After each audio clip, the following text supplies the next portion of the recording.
ऐसा है, हम पे ना कुछ क्वांटिटीज है बिल्कुल फंडामेंटल है। फंडामेंटल मतलब किसी से निकलेंगे नहीं। जैसे स्पीड है, स्पीड फंडामेंटल है, फिर वो डिस्टेंस बाय टाइम होता है, डिस्टेंस बाय टाइम होता है, पर डिस्टेंस किसी और चीज पर डिपेंड नहीं करता। ठीक है, तो डिस्टेंस डिस्टेंस किस में नापेंगे हम? मीटर में। लेंथ है वो बेसिकली। तो बेसिकली हम क्या पढ़ रहे हैं इसमें, उन क्वांटिटीज के बारे में पढ़ेंगे जो किसी और पे डिपेंड नहीं करती। जैसे हो गया तुम्हारा, हो गया डिस्टेंस, हो गया मतलब लेंथ हो गया, लेंथ किसी पे डिपेंड नहीं करता, पर एरिया है, वो एरिया किस पे डिपेंड कर रहा होता है? Length into length. जैसे स्क्वायर का एरिया निकालना है तो लेंथ इंटू लेंथ, रेक्टेंगल निकालना है तो लेंथ इंटू, तो पहले लेंथ निकालना पड़ेगा फिर एरिया निकाल सकते हो। वॉल्यूम पे डिपेंड कर रहा है, किस पे डिपेंड कर रहा है? लेंथ पे। डेंसिटी हो गया, ये भी किस पे डिपेंड कर रहा है? एल। वॉल्यूम खुद किस पे डिपेंड करता है? लेंथ पे। तो एरिया और लेंथ जो है वो तो डिराइव्ड क्वांटिटी है। क्यों? क्योंकि पहले तुम लेंथ निकालोगे उसके बाद वो निकलेगा, पर लेंथ किसी और चीज से नहीं निकालते। तो लेंथ किसी क्वांटिटी हो गई फंडामेंटल क्वांटिटी, इंडिपेंडेंट क्वांटिटी। तो ऐसी क्वांटिटी जो बिल्कुल इंडिपेंडेंट है, सुनता जा रहा हूं, साथ साथ ऐसी बात नहीं है। जो क्वांटिटी बिल्कुल फंडामेंटल है, जो किसी और से डिराइव्ड नहीं है, उसको हम बोलते हैं फंडामेंटल क्वांटिटी। क्या बोलते हैं? हमारे पास फंडामेंटल क्वांटिटी कितने टाइप की है? 7। सबसे पहले है लेंथ। अच्छा, इनके लिए एक सिंबल भी होता है। लेंथ के लिए क्या होगा? उसके बाद है, तुम लोगों को मास और वेट में डिफरेंस पता है ना?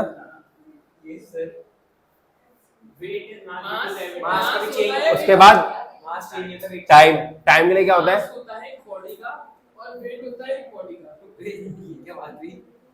मास चेंज होता है, क्या कहते हैं उधर पर, घर पर नहीं, मून पर। अरे ग्रेविटी एलिमेंट। हाँ, वेट चेंज होता है, मास। हाँ, वेट बेसिकली फोर्स है जो कोई प्लैनेट लगा रहा है। जैसे अर्थ जो फोर्स लगा रहा है, हमारा वेट जो निकलता है वो m इंटू जी है।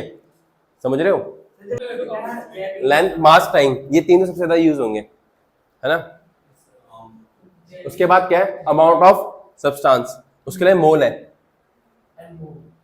अमाउंट ऑफ सब्सटेंस लिए क्या करते हैं? मोल। अच्छा, मोल का यूज करते हैं, देखो ऐसा है कि ना, एग्जाम्पल के लिए मान लो किसी कोई चॉकलेट्स की फैक्ट्री है, टॉफी इक्लेयर्स बना रही है मान लो, इक्लेयर्स बना रही है मान लो। तो आप इक्लेयर्स काउंट करने हैं, तो पहले बंदे ने तो पैकेट्स बना दिए 100 चॉकलेट्स के। तो चॉकलेट्स को काउंट करना मतलब टॉफीज को काउंट करना ज्यादा आसान होगा, पैकेट को काउंट करना ज्यादा आसान होगा। अगर मुझे ये पता है कि एक पैकेट में 100 टॉफीज है, तो मैं 10 पैकेट मेरे को, मतलब मैंने डाला है, फिक्स कर दिया पैकेट में 100 ही डालनी है, फिक्स कर दिया। तो ऐसे 10 पैकेट आ गए, तो 10 पैकेट झटके से काउंट हो जाएंगे, और वैल्यू क्या हो जाएगी उसमें? कितने टॉफीज है? 1000।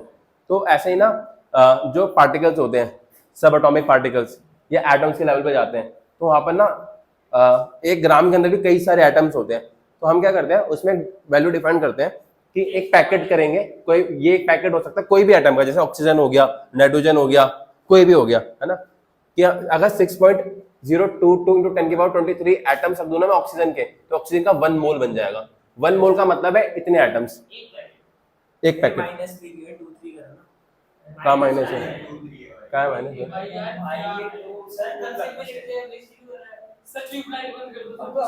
ठीक है,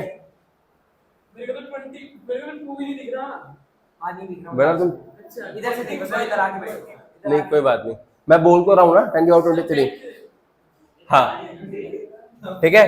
तो मैं क्या करता हूँ, एटम्स इन सब के पैकेट्स बना देता हूँ, और इसमें क्या कर दिया मैंने? फंडामेंटल। तो अमाउंट ऑफ सब्सटेंस का फंडामेंटल क्वांटिटी क्या होती है? मोल।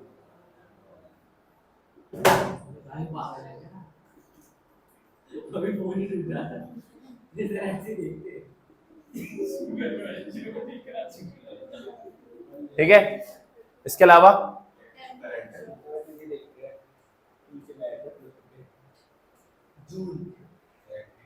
इसके अलावा क्या है? टेम्परेचर ले लो। टेम्परेचर का क्या होता है? कैसे रिप्रेजेंट करते हैं? केल्विन। क्वेश्चन अच्छा है, पर केल्विन को ही फंडामेंटल ले लिए। रीजन देखो, साइंटिस्ट के नाम पे रखा गया है ना। मेरी बात हो रही थी, मैंने बात करी थी फ़ारेनहाइट सेल्सियस, मैंने बोला मान जाओ यार, मान जाओ, केल्विन को लेने दो क्रेडिट। मैंने बोला ठीक है, छोटा भाई है। नहीं, मैंने थोड़ा यार, छोटे भाई थे अपने सब, समझ रहे हो? मेरा मन नहीं था यहाँ पर। क्या होता है टेम्परेचर प्रदान भी करता चलो छठा क्या है? प्रदान डिग्री करंट। अच्छा एक बात बताओ, हमने करंट को फंडामेंटल लिया, पर करंट तो खुद चार्ज और टाइम पे डिपेंड कर रहा है, तो करंट को भी फंडामेंटल लिया। रीजन ये है कि तुम कभी भी ये नहीं निकाल सकते कि कितने इलेक्ट्रॉन्स फ्लो कर रहे हैं, तुम ये निकाल सकते हो कि कितना करंट फ्लो कर रहा है, 1 एम्पियर 2 एम्पियर, क्योंकि इलेक्ट्रॉन्स तो बहुत ज्यादा नंबर में होते हैं, मिलियंस और ट्रिलियंस ऑफ इलेक्ट्रॉन्स हैं, तुम एग्जैक्टली नहीं निकाल सकते उसके, तुम क्या कैलकुलेट कर सकते हो? करंट। तो इसलिए करंट को क्या ले लिया? फंडामेंटल। हालांकि खुद डिपेंड कर रहा है चार्ज और टाइम पे। और करंट को किससे डोनेट करते हैं? आई से, एम्पियर। कूलम बोल रहा था नहीं एसी डिनोट करते हैं शायद इसको। कूलम बोल रहा है करंट को मैं आई से डोनेट करूंगा, इसकी यूनिट होती है एम्पियर। और लास्ट है लुमिनस इंटेंसिटी। लुमिनस इंटेंसिटी समझ लो कि किसी भी एरिया पर कितनी लाइट कितने टाइम में गिर रही है। जैसे मान लो, जैसे समझो ट्यूबलाइट है, ट्यूबलाइट की जितनी पावर है, मान लो ये सारी ट्यूबलाइट तुम्हारे रूम में लगी 50-50 वॉट की है, ये 50 वॉट की ट्यूबलाइट है, ये अभी फैल रही है, जिसकी इंटेंसिटी कम है, क्योंकि जो ये है ये पूरे ज्यादा एरिया पे जा रही है, और मैं सबको एक जगह पे कंसंट्रेट कर दूं तो इंटेंसिटी क्या होगी? ज्यादा होगी। इंटेंसिटी होता है पावर पर यूनिट एरिया या फिर एनर्जी पर यूनिट एरिया, तुम समझो। इंटेंसिटी का फॉर्मूला होता है power per unit area. Power को समझो एनर्जी, अगर ज्यादा एनर्जी मैं कम एरिया में डालूंगा तो इंटेंसिटी ज्यादा होगी, और मैं ज्यादा एनर्जी बहुत बड़े एरिया में डालूंगा तो इंटेंसिटी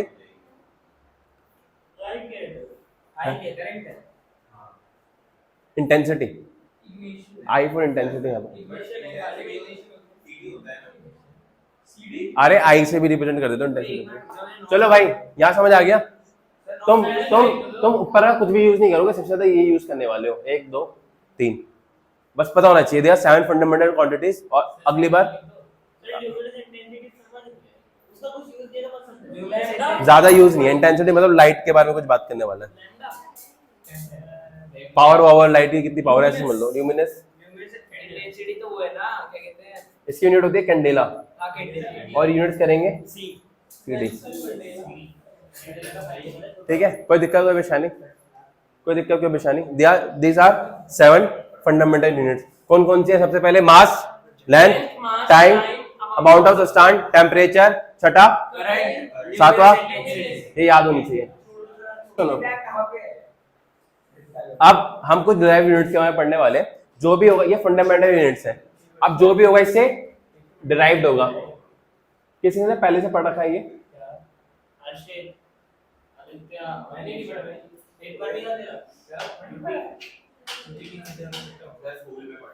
डिराइव्ड यूनिट्स क्या होते हैं? जैसे फॉर एग्जांपल एरिया ले लिया, एरिया क्या होगा? Land into. अच्छा एक और चीज ध्यान समझ में, अगर मैं देखो एक चीज में समझा देता हूँ, ध्यान से समझना। अगर मैं लेंथ को ऐड करूंगा तो लेंथ ही मिलेगा, 2l मत करना। लेंथ में हम देख रहे हैं कि क्या मिलने वाला है, लेंथ में लेंथ को ऐड करके क्या मिलेगा? लेंथ ही मिलेगा। लेंथ में से लेंथ सेपरेट करूंगा तो क्या मिलेगा? तब भी लेंथ ही मिलेगा। मैं देख रहा हूँ कि क्या मिलने क्या वाला है। लेंथ चॉकलेट में चॉकलेट मिलाऊंगा तो क्या मिलेगा? चॉकलेट। अमाउंट बढ़ जाएगा ना, मैं अमाउंट से मतलब नहीं है, मुझे फाइनल पता लगाना है कि मिल क्या रहा है मुझे। अमाउंट की बात नहीं कर रहा मैं। हाँ लेंथ मल्टीप्लाई बाय लेंथ करूंगा, अब ये जाएगा l स्क्वायर। यही फॉर्म यही यहाँ पर यही नियम है, यही नियम है। इस नियम का मान के करोगे, ठीक है? अब देखो अगर तुम ऐसे करते हो, ऊपर लिखा हुआ है l स्क्वायर, नीचे लिखा हुआ है, तो यहाँ पर नॉर्मल फॉर्मूला लगेगा। अगर पावर 3 होगा नीचे 1 होगा तो 2 हो जाएगा। तो डिवाइड मल्टीप्लाई तो होता है पर प्लस माइनस सेम रहता है। l डिवाइडेड बाय कट जाएगा 1 होगा। ऐसे होगा, देखो l है, ये l है, इसकी पावर 1, इसकी पावर, तो l की पावर 1 माइनस l की पावर किसी की पावर 0, यही है बस। ज्यादा दिमाग चलाओगे तो हो गया काम। बस डिराइव करने को होता है, डिराइव करना एरिया का फॉर्मूला जानना चाहिए। ये ऐसे रब कर दूं? अच्छा अबे ऐसी फॉर्मूले याद करे मैंने सारे मजाक करके। अब क्या है, मैंने कुछ लिस्ट भेज रखी है तुम्हें, इसमें इस लिस्ट से बाहर तुम्हें ज्यादा कुछ याद करने की जरूरत नहीं है, जितना मैंने बता रखा उसके डायमेंशन याद होने चाहिए। अच्छा तुम लोगों को वो पता है प्लेन एंगल की डेफिनेशन कैसे देता हूं मैं? जैसे मान लो ये एंगल बीच में बन रहा है थीटा, ये तुमने ट्रिगो में पढ़ा है, ये थीटा होता है, ये रेडियंस में कैलकुलेट करता हूँ, और ये होता है आर्क अपॉन में लेंथ। क्या होता है? आर्क क्या है? ये लेंथ, और रेडियस क्या है? वो भी लेंथ है। तो आर्क की लेंथ एल, आर्क इसमें कैलकुलेट करूंगा लेंथ में, और इसमें भी किसको करूंगा? लेंथ में। तो कोई डायमेंशन आया नहीं, 1 आ गया। तो इसको मैं ऐसे भी रिप्रेजेंट कर सकता हूँ, इट इज एल की पावर 0, एल की पावर। तो जब भी किसी प्लेन एंगल की बात करूंगा तो वो क्या होगा? Unit dimension less quantity. कैसी क्वांटिटी होगी? Dimension less. इसके अलावा प्लेन एंगल के अलावा एक और एंगल होता है जिसे बोलते हैं solid angle. Solid angle, solid. कभी तुमने वो खाया है कोन? कोनेटो खाई होगी। कोनेटो में कोन जो एक पेज दिखाओगे कोई मुझे? कोई पेज दिखाओ। सर क्या? हाँ बस समझ गए सर। इस तौलिए को किसने नीचे गिराया? मैंने नहीं गिरा, ये ऐसे काम मैं नहीं करता। आदित्य की गलती है, सिमर को सॉरी बोली तुमने। देखो जैसे इस कोन के अंदर जो अंदर एंगल बन रहा होगा ना, ये 2D में एंगल है, 3D में एंगल है। इस एंगल को बोलते हैं सॉलिड एंगल। क्या बोलते हैं? ज्यादा दिमाग नहीं लगाना, बस 3D में जो एंगल उसे क्या बोलते हैं? Solid angle.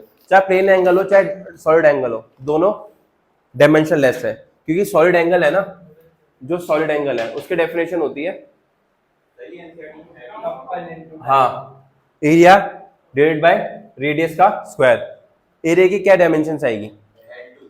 L multiply by L, और रेडियस से क्या आएगा? वो भी एल मल्टीप्लाई बाय, तो ये क्या आ जाएगा? एल की पावर 0। ठीक है, तो प्लेन एंगल और सॉलिड एंगल ये दोनों कैसे है?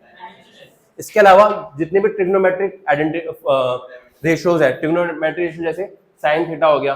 साइन थीटा क्या होता है? Perpendicular by hypotenuse. परपेंडिकुलर क्या है? एक लेंथ है, तो ये होगा लेंथ बाय कॉस थीटा, ये भी पढ़ता है क्या? Length by length. ठीक है, अब कर लो tan, tan भी लूंगा, वो भी क्या आएगा? sin by cos। कोई ऐसा नहीं सोच रहा कि अगर मैं cosec थीटा लूंगा तो वो 1/l हो जाएगा, l की पावर 0 ऊपर आके माइनस। ऐसा तो नहीं सोच रहा। जितनी भी ट्रिग्नोमेट्रिक रेशियोज है वो सारी की सारी क्या है? Dimensionless. तो solid angle, plane angle and trigonometric ratios all are dimensionless. कोई दिक्कत, कोई परेशानी? तो चुपचाप बैठ जाओ। सर हो गया टाइम तो? है? टाइम हो गया सर। कितने बजे आए थे तुम? 45 पे आए थे सर। 45 का हुआ है। सर आगे एक मिनट रुक के बेटा पीछे देख। सर उसकी भी चेंज करके आओ सर। अपना पानी सर के ऊपर जाता है, अब तो बह जाएंगे दूर के। हाँ चलो, अब हम कुछ निकाल के देख लेते हैं। जैसे फर्स्ट निकालता हूं मैं एरिया के लिए। एरिया के लिए डायमेंशन क्या आएगा? L into B, L into L, 2L, length multiply by, L square, L square। दोबारा भेज दूंगा, दोबारा भेज दूंगा। अच्छा हो गई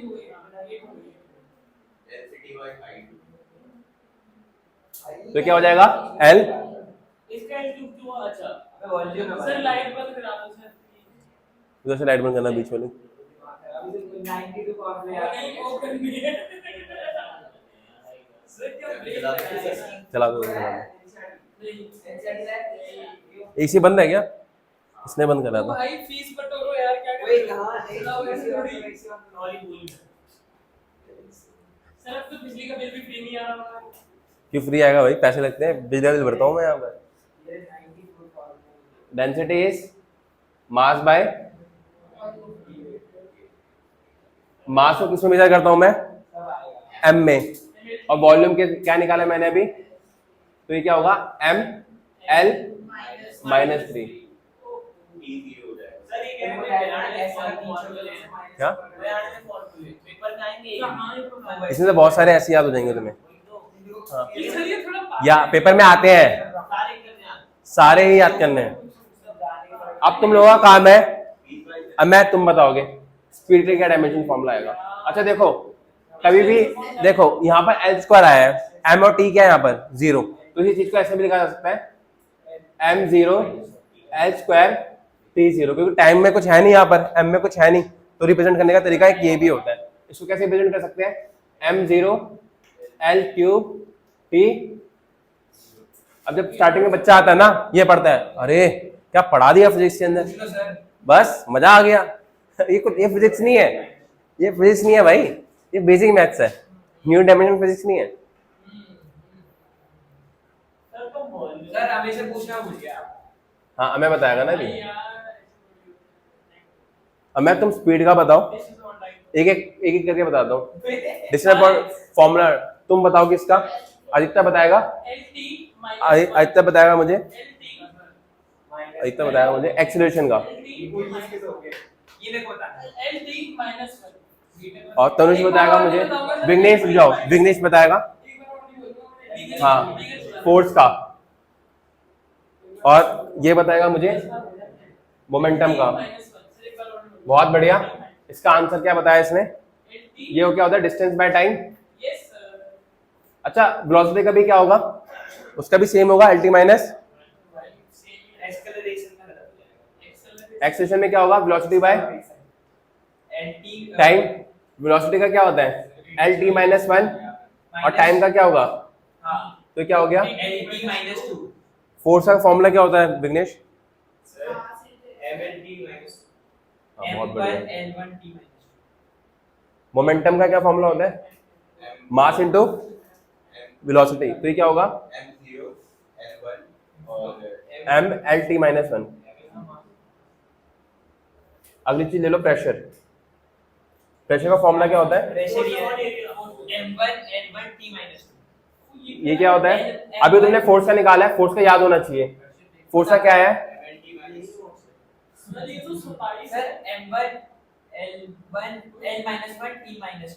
तो क्या होगा m माइनस 1, ठीक है।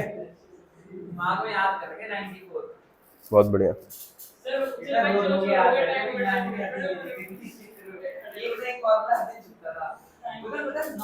सर बताओ, मैं 94 फॉर्मूले हर दिन याद करता था क्योंकि मेरी मैम मुझसे पूछती थी। अब सुनो, एक बात समझना, जो वर्क है ना, वर्क तुमने पढ़ा होगा फोर्स इनटू डिस्प्लेसमेंट। वर्क एक टाइप की एनर्जी होती है, वर्क एनर्जी मतलब एनर्जी ट्रांसफर करने का तरीका है। हाँ फोर्स यही फॉर्मूला होता है बेटा, डिस्प्लेसमेंट होता है, और actual formula F dot D S होता है। मैंने जो बोला मान लो, तुमसे ज्यादा ज्ञान है मुझे, ठीक है। एक्चुअल फॉर्मूला ये होता है। अब बता, मैं बोल रहा हूँ कि चुपचाप जो बोल रहा हूँ याद कर लो, समझ नहीं आ रहा। देखो वर्क क्या एनर्जी है, तो एनर्जी के जितने भी फॉर्म्स होंगे, चाहे पोटेंशियल एनर्जी हो, चाहे काइनेटिक एनर्जी हो, कोई भी एनर्जी का फॉर्म होगा, उन सब के लिए डायमेंशन फॉर्मूला क्या होगा सेम, क्योंकि एट एंड वो है क्या एनर्जी। चाहे हीट भी है, हीट भी क्या है,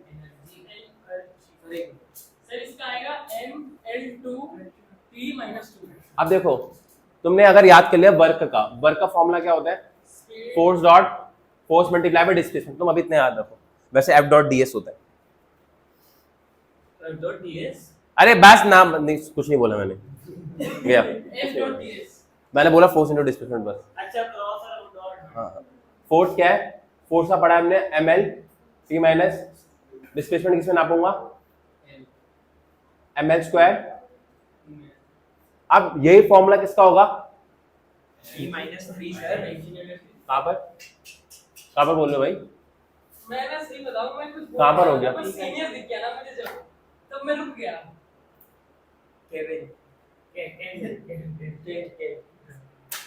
देखो अगर तुम एनर्जी निकालोगे उसका भी सेम है, क्योंकि एनर्जी भी सेम चीज है।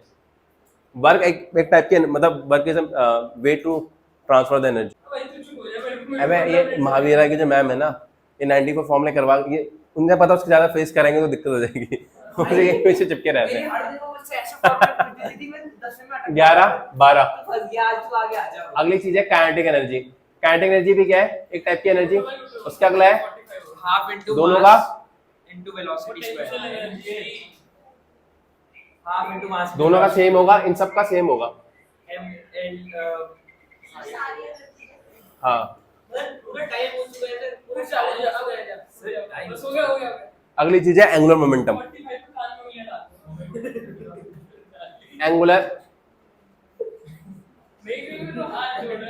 अरे इसी घर का वो करना जरा मैं वीडियो